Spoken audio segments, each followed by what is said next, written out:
Because while the defenders watched the walls, Rome went under them. Mining was an old art in siegecraft, older than Rome itself. The idea was simple and monstrous. You dig a tunnel beneath the foundations of a wall or tower. You support the roof with timber. You dig until you are directly under the stone. Then you burn the supports. The earth shifts. The foundation gives. The wall collapses in a roar that shakes the bones of everyone nearby. And suddenly, the city is open. But mining is never simple in practice. The earth can betray you. The tunnel can collapse early. The defenders can countermine. Water can flood the shaft. Smoke can choke the men. And if the two tunnels meet, the war becomes something else entirely. Nobilior ordered the mines. Roman soldiers were not just fighters, they were builders, trained by necessity. Under centurions who enforced rhythm and order, men dug in shifts, hauling baskets of soil back through narrow passages. They worked by lamplight, sweating in the stale air, hearing only the scrape of tools and the muffled thud of the city above. At first, the defenders did not understand what was happening, but cities have ears, the ground carries sound, and when Ambracia's engineers began to suspect the truth, they responded with a desperate ingenuity. They dug their own tunnels, not to escape, but to hunt. Countermining is a kind of blind duel. You listen for the enemy. You press your ear to the earth. You place bronze vessels or hollow resonators to catch vibrations. You watch the dust tremble. You guess. You calculate. You dig. And every foot of progress is a wager with your life, because the moment you break through into the enemy tunnel, the darkness becomes a battlefield where formation means nothing. In that underground war, there were no sweeping maneuvers, no cavalry charges, no heroic lines of shields. There were only cramped passages where a man could barely swing a sword. Imagine it, 2 tunnels, each supported by timber beams, each lit by flickering lamps that throw long, trembling shadows. The air is thick with smoke and sweat. The walls are damp earth. The ceiling is low. Men crouch, shoulders scraping the sides. Their helmets knock against beams. Their shields are more burden than protection. Then the earth breaks. A pick strikes into empty space, a sudden draft of air. The lamp flame leans sideways, and through the gap comes a sound, not the wind, but breathing, voices, the scrape of iron. In an instant, both sides rush forward, because whoever hesitates dies. A spear thrust in the dark, a shield shoved hard enough to knock a man off balance into the dirt, a sword swing that hits wood, then flesh. Men screaming not from fear, but from the shock of being stabbed where they cannot see the blade. And above them, the city continues. Children cry, women pray. The defenders on the walls keep firing. The Romans keep building. 2 wars at once, one in the sunlight and one in the grave-like dark.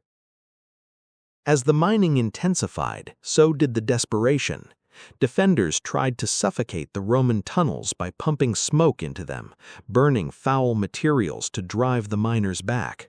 The Romans responded with ventilation shafts and wet cloths, with discipline that forced men to keep digging even as their lungs burned. The Aetolian defenders tried to collapse Roman mines by digging intersecting tunnels and undermining the supports first. The Romans countered with stronger bracing and with decoy shafts meant to draw the defenders into the wrong place. It became a contest of engineers as much as soldiers, a contest of who could think faster, who could calculate better, who could endure longer in the suffocating dark.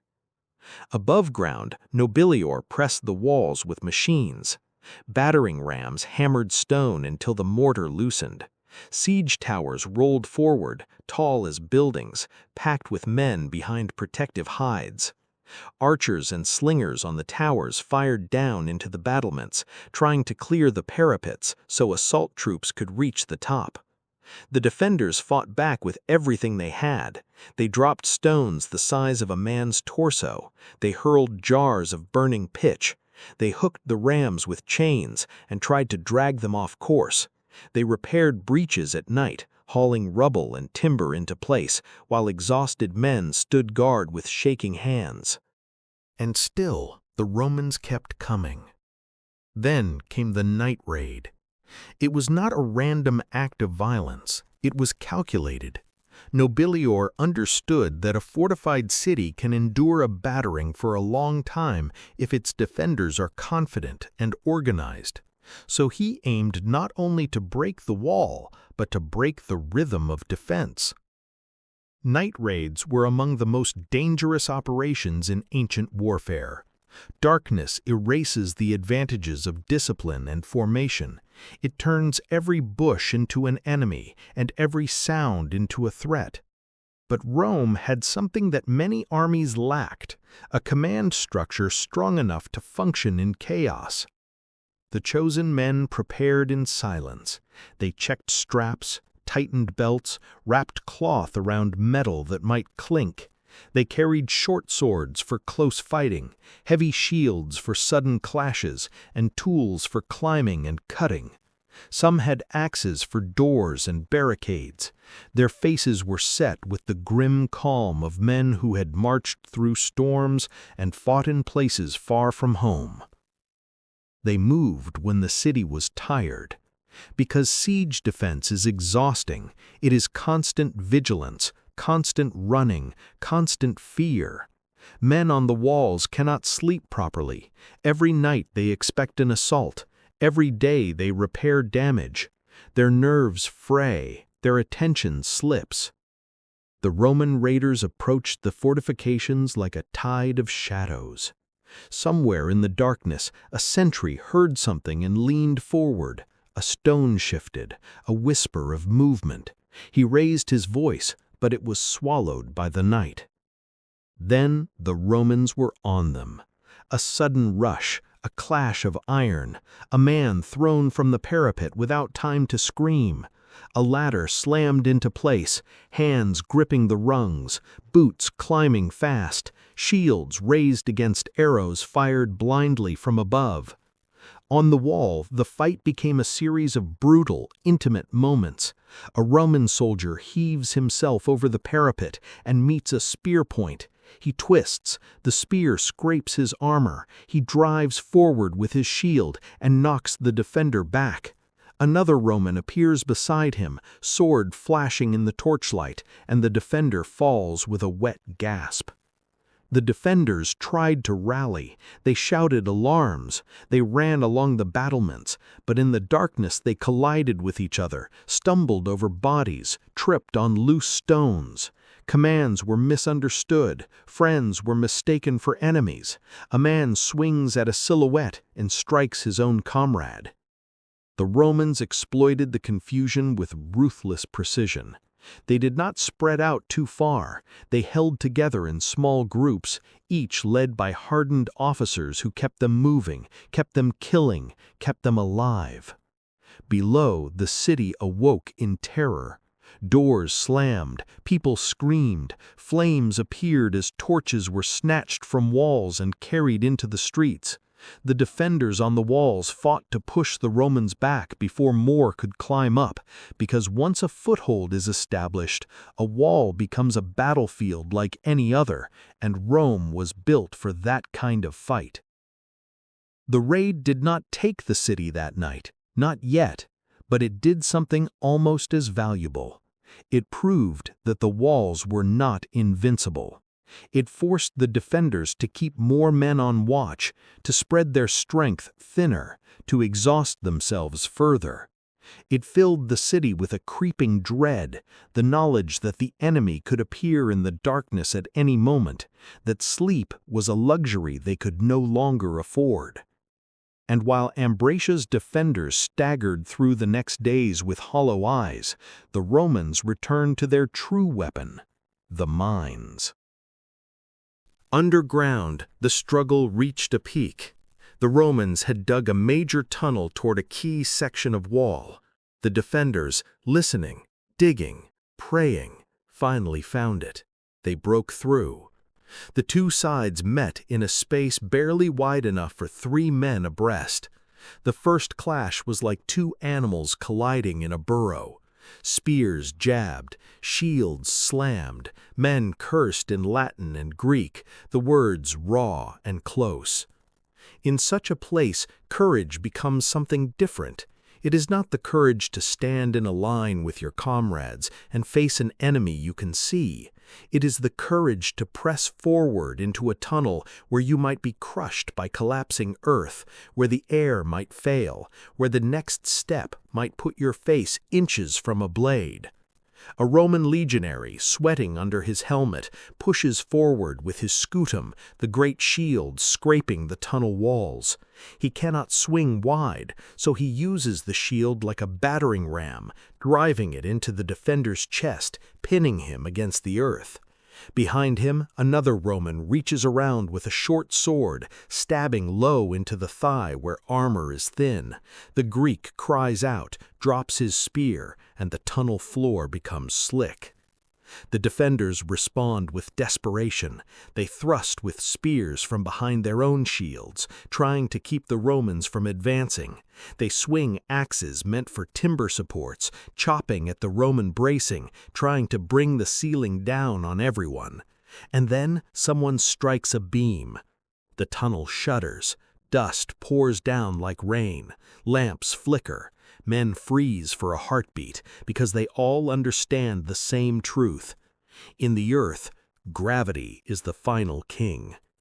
The fight becomes frantic. Romans pull back to safer ground. Greeks scramble to reinforce supports. Hands claw at timber. Voices shout orders that are half choked by dust. The ceiling creaks like a ship in a storm. It holds, for now. But the underground war has already changed the surface war. Every countermine steals men from the walls. Every emergency underground forces commanders to choose where to place their dwindling strength.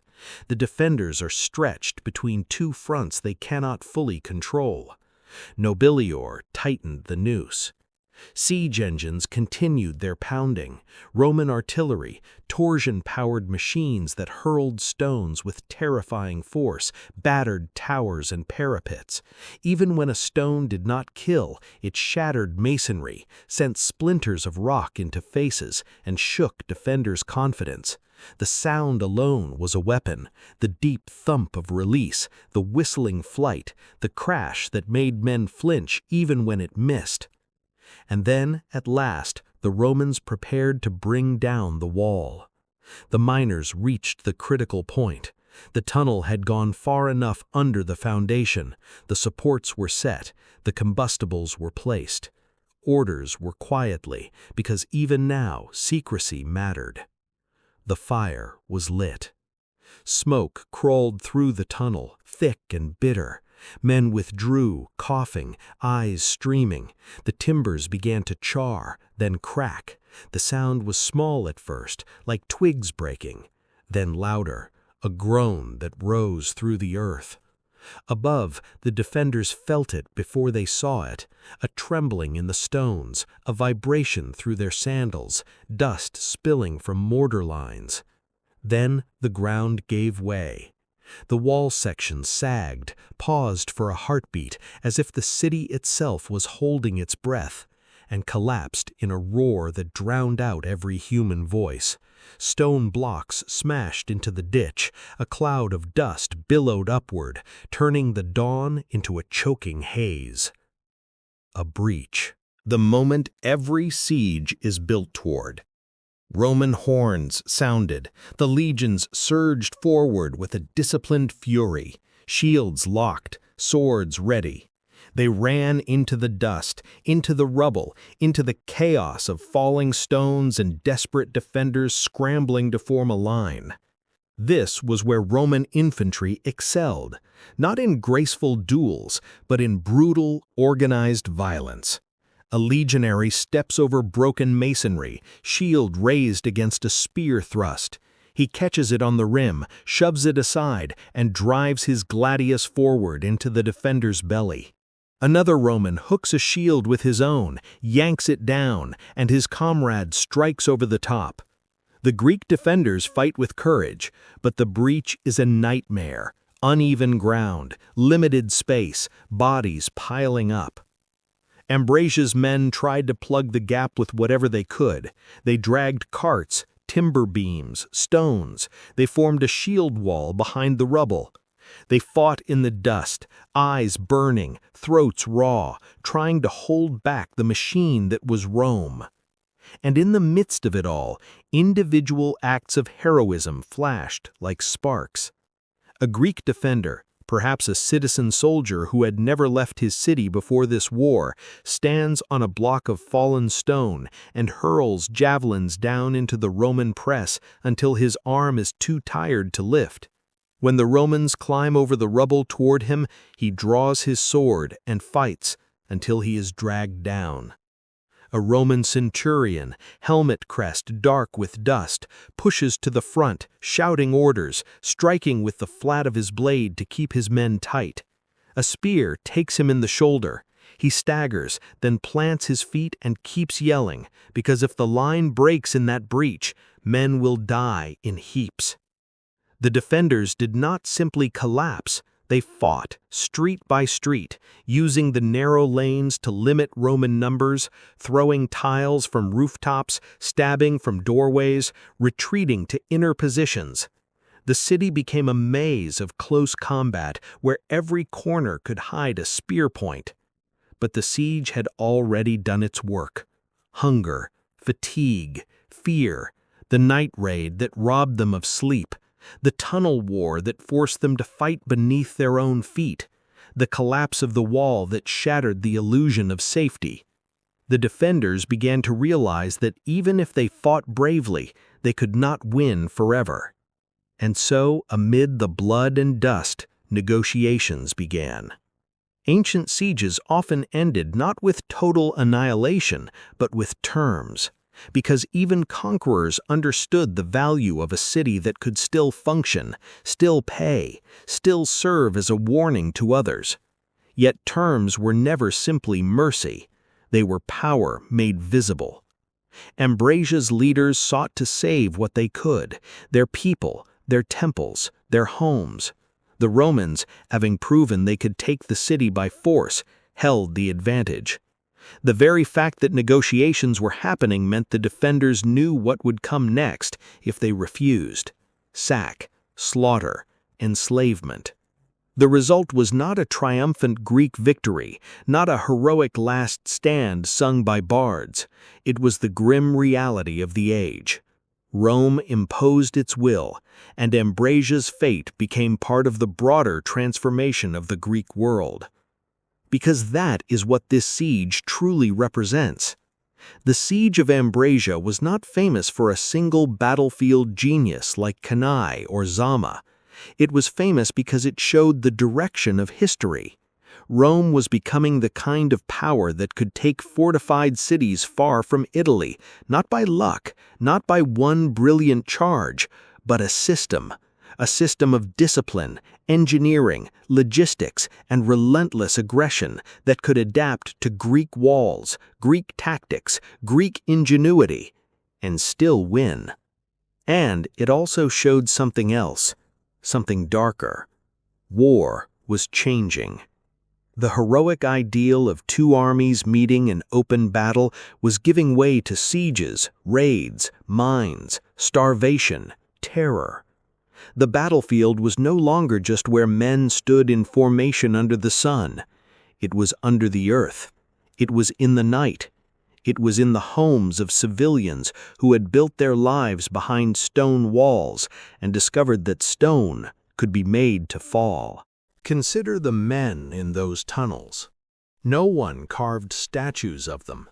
No poet celebrated the miner who died unseen when the roof collapsed. Yet their work decided the city's fate as surely as any sword stroke. They fought with picks and shovels, with lungs full of dust, with the knowledge that their enemy might burst through the wall of earth at any moment. Consider the sentry on the wall during the night raid. He was not defeated by lack of courage. He was defeated by exhaustion, by the human limits that every siege exploits. He stood there in the dark, eyes burning, trying to hear over the wind and the distant noise of the Roman camp. And when the shadows moved, when steel flashed, the war came for him first. And consider the commanders. Nobilior did not rely on one plan. He layered pressure. Assaults above ground to keep defenders pinned, mines below to undermine their foundations, night raids to shatter their sleep and confidence. He understood that a city is not just walls, it is the men behind the walls. Break their rhythm, break their certainty, and the stone becomes meaningless. The defenders, for their part, were not fools clinging to doomed pride. They countermined, they adapted, they fought with intelligence and courage. Their engineers listened to the earth and dug toward death because they knew what Roman mines meant. They resisted longer than many would have. Their struggle is a reminder that Rome's victories were not effortless. Rome won because it was willing to pay in sweat and blood, and because it could keep paying longer than its enemies. After Ambracia, the Aetolian cause withered further. The Greek world, fractured by leagues and rivalries, found itself increasingly unable to resist a power that could bring not only legions, but also the tools and techniques to crack any stronghold. The siege became another lesson written in stone dust and grave soil. Rome did not have to outnumber you if it could outlast you. Rome did not have to outshine your culture if it could outbuild your walls. And yet, there is a final unsettling thought that lingers over Ambracia. The tunnel war beneath the city and the night raid on its walls were not just tactics of a single campaign. They were a preview of an era where war would reach into every hiding place, where safety would be temporary, where even the ground beneath your feet could become an enemy. Ambracia learned that lesson the hard way, in the dark, with the air running out, listening to the scrape of an enemy pick growing closer through the earth. Rome learned something too, that there was almost no defense, no ingenuity, no wall, no tradition strong enough to resist a republic that had turned war into a craft and conquest into a habit. And if a city as strong as Ambracia could be broken by night and by tunnels, then what did that mean for every other fortress in Greece, every proud polis that still believed its stones could protect its freedom? The answer would echo for generations, long after the dust settled on that shattered wall. If you liked this video, make sure to like and subscribe.